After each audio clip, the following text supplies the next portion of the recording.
I'm Jenna Miscavige. I was born and raised in Scientology. I left when I was 21 years old and wrote a book about it. My uncle, David Miscavige, is the leader of Scientology, and this is my YouTube channel. Hey guys, I thought it would be super fun for me to share one of my favorite fall recipes. It's not my recipe. It is from Food 52, and I will share the link for it.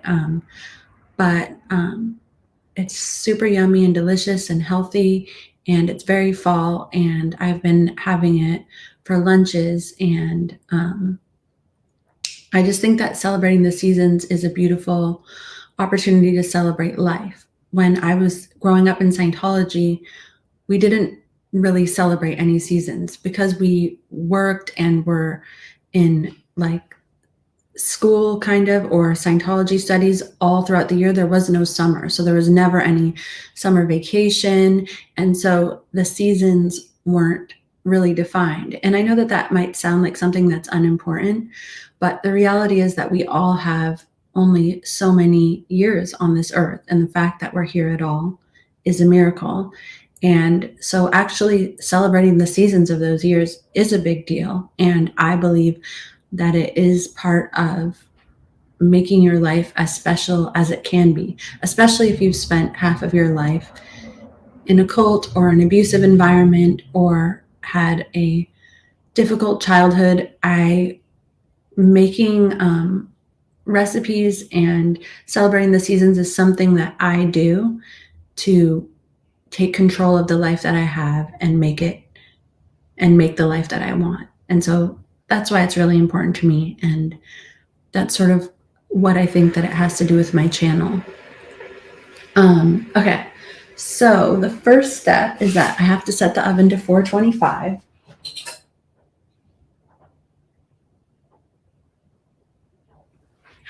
So what we're making is a squash and goat cheese frittata. And I'm going to be making it in the cast iron pan and then just putting it in the oven. So the first thing I have to do is cut this squash, and I'll probably only use half of it though. But and then I roast the squash and the onion, and then we separately put all the stuff on top. All right, so let me cut this squash. It's always a little scary to cut squash because there isn't really a flat angle on it.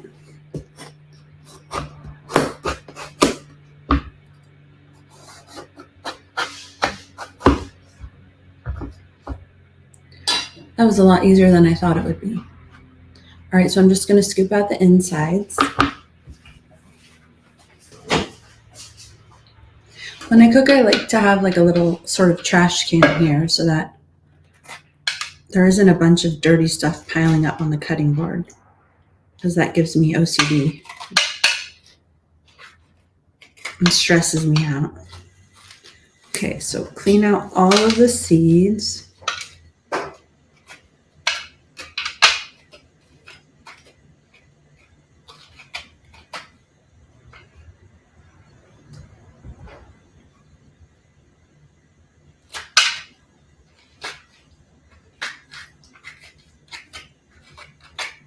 All right, now this recipe says that I should peel the squash, but this squash is kind of hard to peel.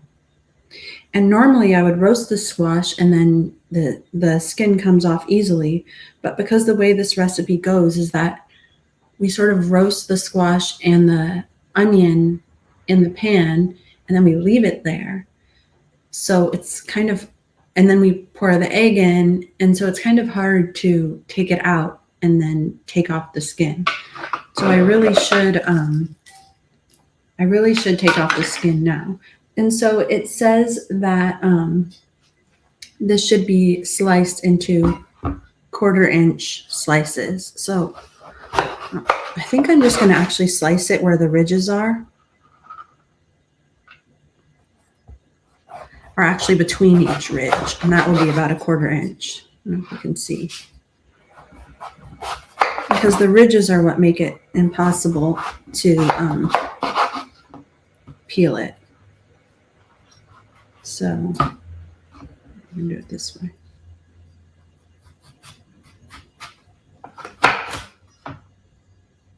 And then once I have more of a flat surface, I'll be able to peel it better. It's actually a little bit hard to cut. I feel like I'm scaring you guys with the way that I'm cutting it. All right. So this is what we got. Have the peeler here. I don't know, I'll just peel it as best I can.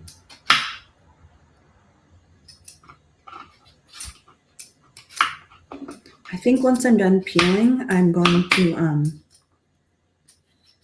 make these just a little bit thinner.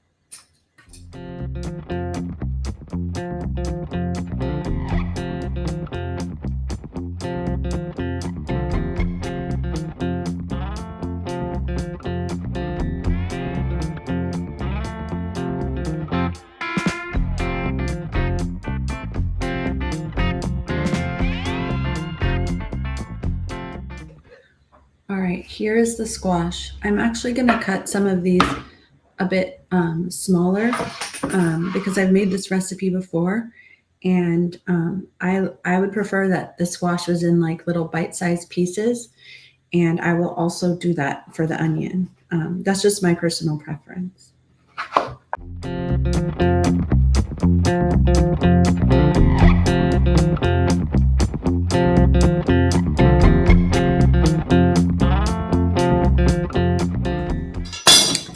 All right, here are all the little pieces of squash. And I'm just going to put those right into the Dutch oven.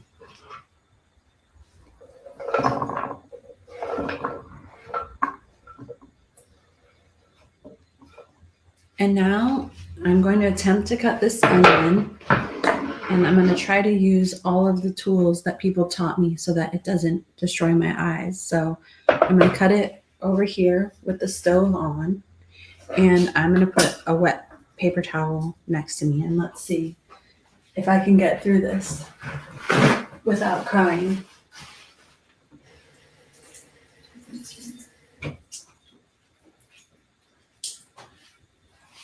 Okay, wet paper towel on one side.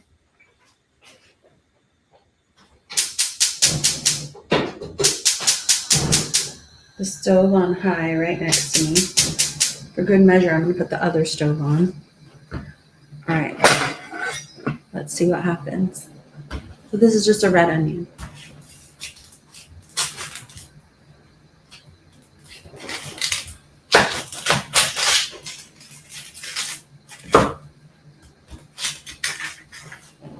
So far, so good.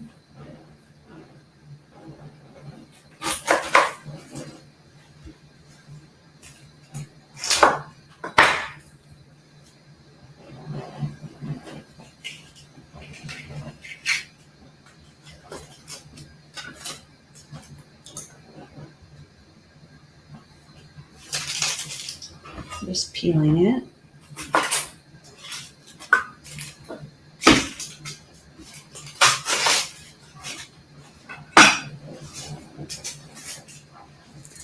Feel a tiny bit of burn. I don't know if putting my head near the fire is gonna help.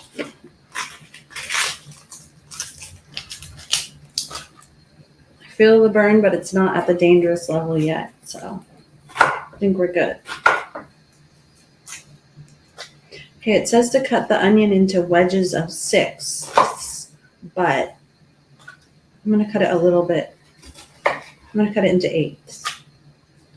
Just because I've made the recipe before, and I just think it would be nice if they were a tiny bit smaller. Could even do smaller than 8s. I think though it's trying to get the onion to be similar pieces to the squash so that they roast at the same time, like so that the onion doesn't roast more quickly than the squash. But I'm okay with having a little bit of difference in there. Okay, guys, I'm still good with the eye situation.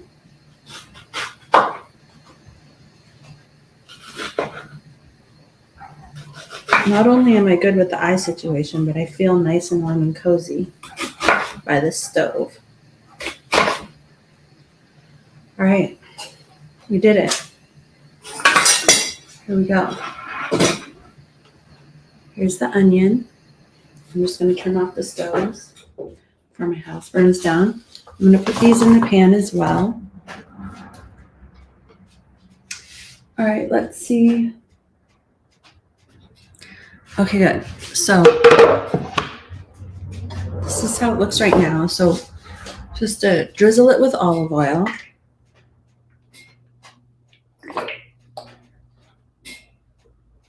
Okay.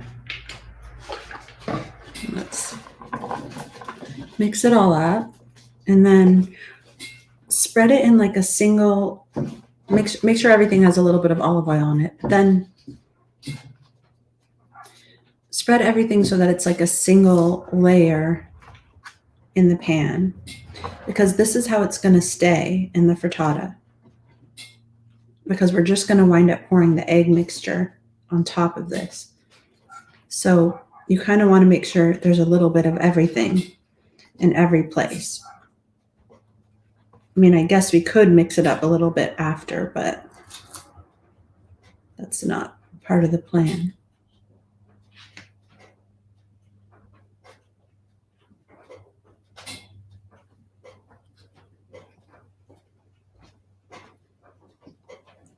So I'm just trying to make sure that there's like equal amounts of squash and onion on every side. And I would like it to be where everything is touching the bottom. And I'm almost there.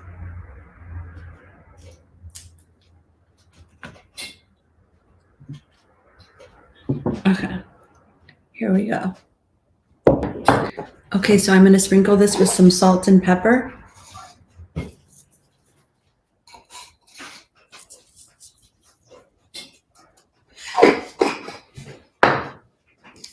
Pepper. It already looks so yummy and pretty and colorful.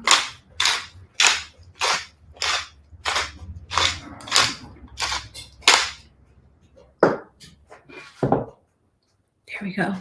And it smells good already. And so I'm going to put this in the oven for 20 minutes.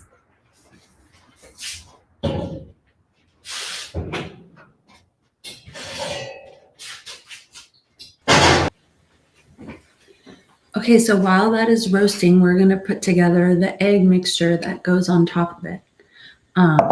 So first we need 4 eggs.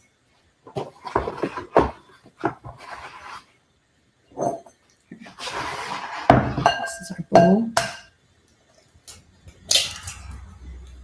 1. Oopsie.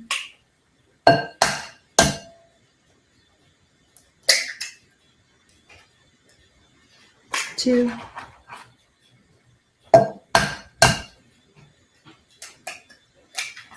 3.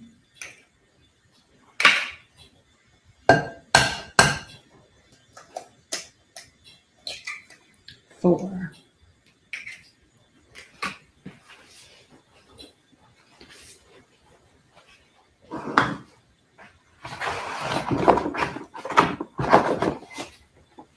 And I'm going to mix these up because last time I didn't. I just because there's also flour that goes in here. Last time I didn't, and there was kind of like big chunks of flour. So I'm going to try to pre-mix stuff and add stuff slowly so that it's all nice and homogenized by the end of it. I think I've mentioned this before, but when I was a kid in Scientology, my parents worked for Scientology, and sometimes the kids would be asked to come into the galley where they made food and work there and help make the food. And one of our jobs was to crack buckets of eggs. And the cook that was there, gosh, I forget his name, but he was like he would crack the eggs with one hand. I mean, I guess lots of people can do that, but I still don't know how. I still can't do it. If anyone has the answers to that, if anyone knows the trick, then please tell me. So we did big buckets of eggs that they would use to cook stuff with, to cook the food for the crew. And I would just do it all with 2 hands. I was like the slowest person. All right, so then we're going to add the zest of 1 lemon into here. And this is the way I zest lemons. I use like a older vegetable peeler, and it gets the zest off, but it doesn't go all the way down to the white. Like this is just a little bit of yellow. So you don't want any of the white because that makes it bitter. So it's just that top yellow zesty layer. Oh my God, it smells so good.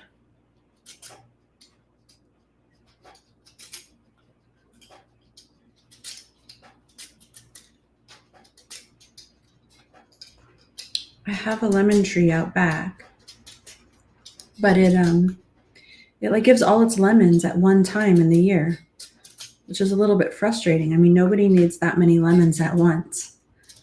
But what I've started doing is making preserved lemons, although I didn't do that this year, but it's something that's used in like, preserved lemons are used a lot in like Middle Eastern cooking.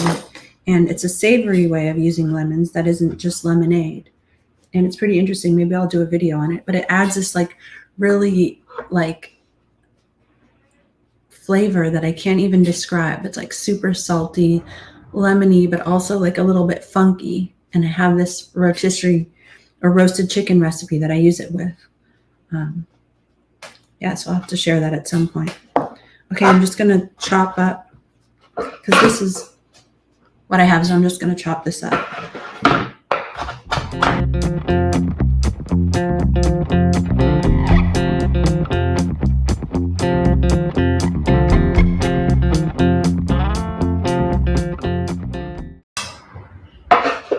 All right, we're all chopped up. I'm just going to put that straight into the bowl. Oop, lost some in the gutter there. Oh well. All right, and then this is nutmeg, so I'm just going to add a pinch of that. It says about 1/4 teaspoon.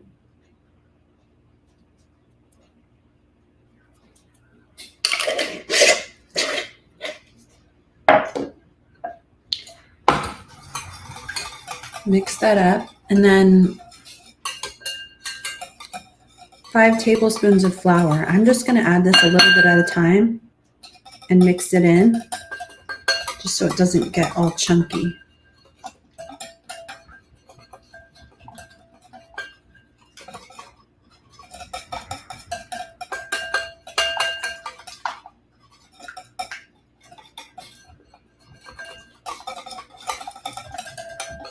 Already much better than it was last time. I guess you could also sift it in, but I'm too lazy for that.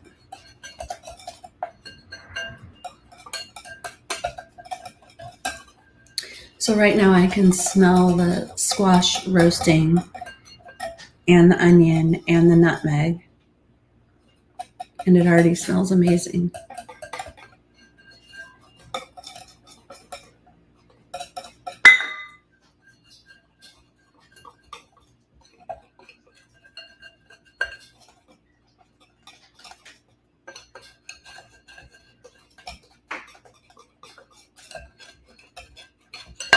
Okay, so now I'm supposed to add a 1/4 teaspoon of salt.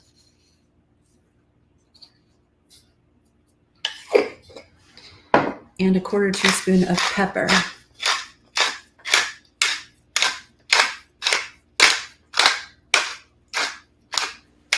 I knew I was missing something. This felt a little thick. I'm actually supposed to add 2/3 of a cup of milk. So I will do that now. Guys, it's early in the morning and I'm hungry. I'm waiting to eat this for breakfast. My mind is working at half its normal capacity. All right. That is more like it.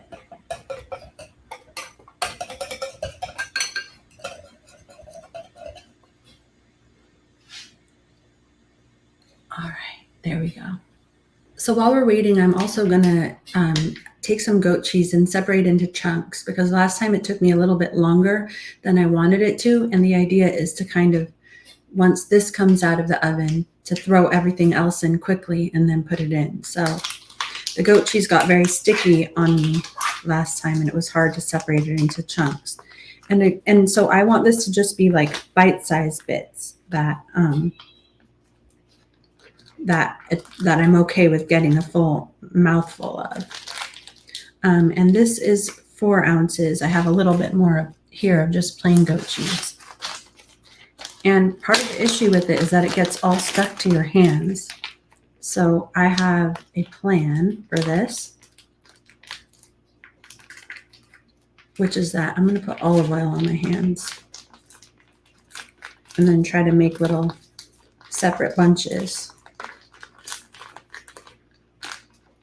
Because I feel like if I use water, it would get all like slushy and yucky.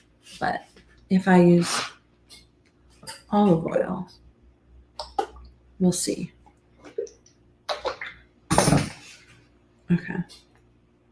So I just think like little bits like this are perfect.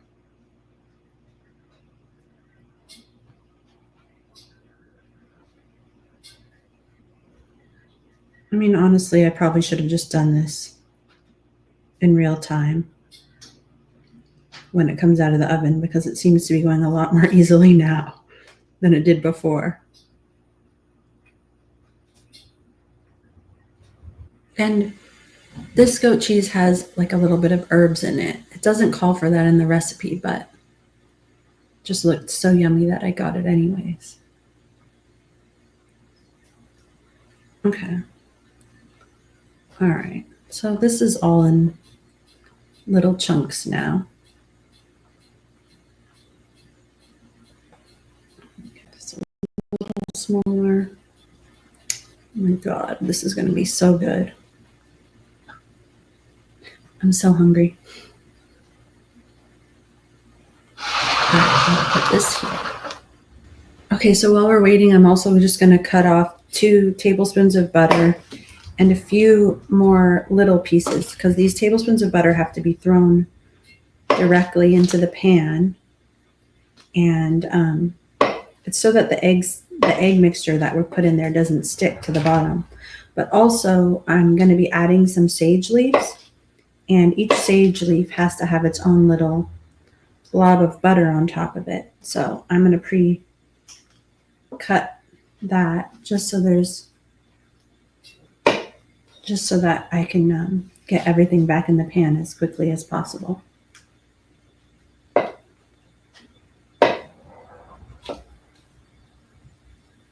be honest, it's not really the big rush that I'm making it out to be. Everything turns out fine, even if you don't have everything ready, but I'm sitting here waiting, so why not? Okay. These are all the little bits that I've chopped up. And then I have some fresh sage here. And it says 7 to 9 leaves, so it smells so good. So I'm just going to separate out some of these from the stems.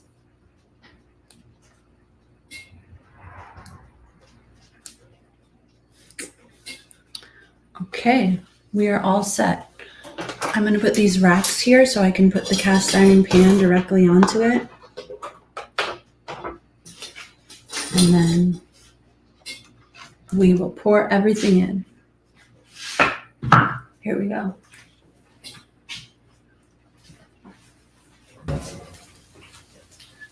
God, you guys, this smells so good. Okay, put it right here. You can see it. And the first thing I'm going to do is put the butter in. So it's supposed to coat the pan and make it not stick. I'm actually going to break it up a little bit because it's kind of stuck between the squash and the onions. So, although I guess if I was more patient, I can actually see that it's spreading. but it's only spreading in one spot. So yeah, I'm just going to break it up. God, this sounds like a little fireplace crackling. So now I'm just going to give the egg mixture just like one little mix again and pour that over.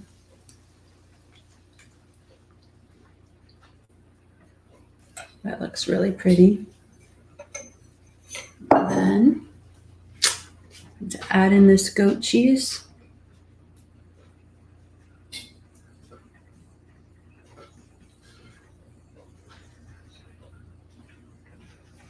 These colors are so pretty.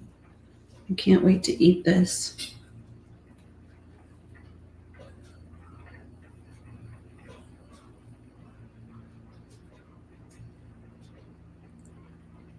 I feel like how something looks makes a big difference in how enjoyable it is to eat. So just like seeing this bright yellow and orange in here, it just makes me happy. It's like I'm eating the rainbow. This is a lot of goat cheese. I may have put a little bit more than I was supposed to, but it's fine. Okay. I'm trying to make it even, at least somewhat even. All right. There we go. And now we'll put in the sage leaves. Oops. There's some smaller ones, but the big ones will face upward like that.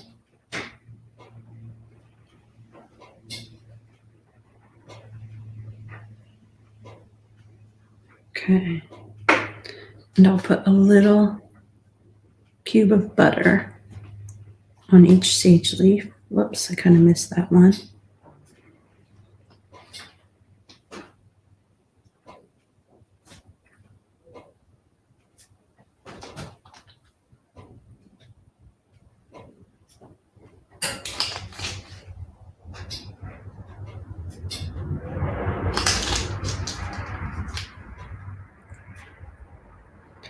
Put a few extra cubes of butter in there. All right. This looks so pretty, you guys. All right, a little more black pepper. And I'm going to put this back in the oven for about 22 minutes. Here we go. So while that's cooking, I thought I would show you my dahlias. Different dahlias bloom at different times in the season. And just like in the middle of fall, I get these ones right here. And they're called terracotta. And they're so pretty. I just love how they have like a little bit of every color in them, like kind of like a rainbow. Like they have a little bit of yellow, a little bit of pink, a little bit of orange, a little bit of red. It makes them so pretty in arrangements.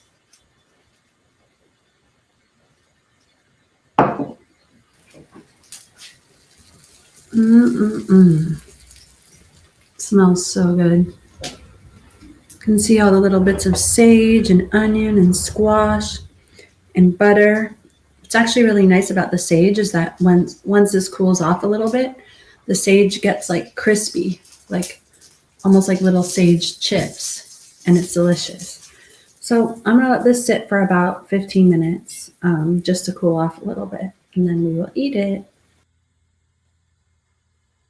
So while we're waiting, one thing that I did last time with this frittata was that I ate it with some arugula, and I thought it was really nice with the dressing I made. So I'm just going to take this this lemon that we already zested, and cut it in half. I'm going to put it in this jar. I'm going to squeeze it into this jar.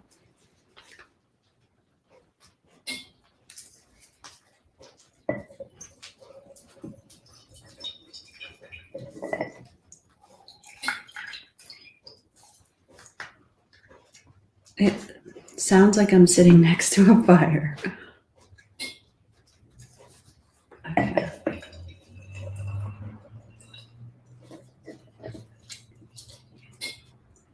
This is just a really simple dressing, and I love that it's so simple.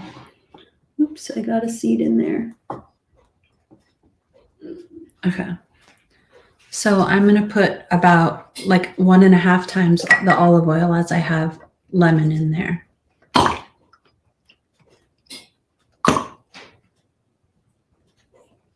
Okay, perfect. I'm going to add a little pepper.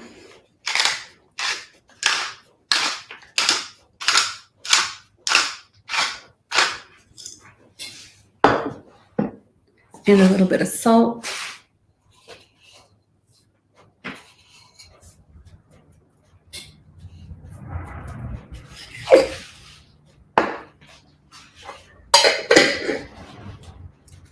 And I just shake it up. This is just an old jam jar. I save them because I think these cute little gingham tops are so adorable. And sometimes when I make my own jam, I use them. All right, that will be all ready for us to use. We'll just shake it right before we use it. All right, guys, we're back. It's cooled off a little bit.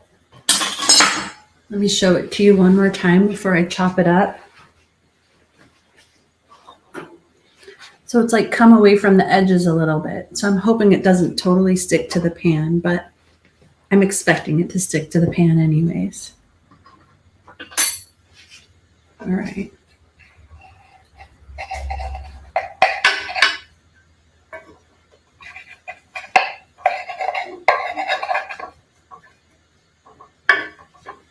So I'm just cutting it into 8s. And I am going to put it in a bowl. I'm really not good at scooping this. It's just going to be a pile in the bowl, guys. Oh, no, maybe not. Maybe not. Oh, my goodness. Okay. Here it is. So yummy. Okay, and I'm going to put it in here with a handful of arugula. So, and then I am going to pour this dressing in there on top of the greens. They'll all go together. And I'm going to use this spork that one of the listeners sent me, my friend John, because it's a spoon and a fork in one, and that's genius. And let's give it a try. I've had it before, and actually like what happens to the onions is kind of amazing. They become like so sweet and delicious, like a little bit of that roasted taste with like the sweetness. It's amazing how sweet onions can become.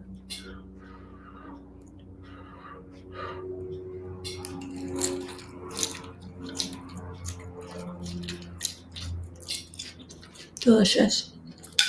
Super yummy. Super fall. I feel like it's healthy, but I could be tricking myself. But I love it. I'm going to get my kids out here and make them eat it too. All right, guys. Well, thank you for hanging out with me. I hope you enjoy this recipe yourself, and I hope you have a beautiful day and a beautiful fall. And I look forward to seeing you many more times with many more fun fall things and recipes, and getting back into Scientology stuff too.